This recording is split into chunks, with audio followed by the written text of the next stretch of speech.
My name is Lacey Wilson. I work for Purdue Extension and I'm part of the Healthy Communities Partnership. For the past year, we've tried to implement story trails across city parks.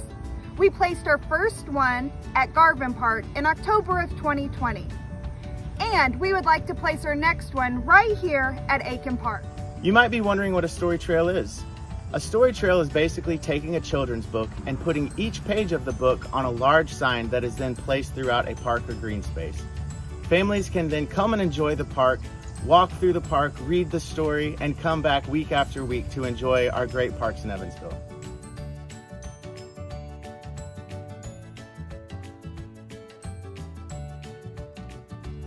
Evansville, we need your support. We're $5,000 short of ordering our next story trail. Our goal is to place it in the ground by the end of the fall of this year. We all know how challenging it's been for kids over the last 18 months. We all know how important it is for kids to have safe spaces outdoors to be able to play and just be kids again. Putting a story trail in Akin Park will be a great improvement to the park and be a great benefit for all the families that live near it and the rest of Evansville. We really appreciate your support. Every donation helps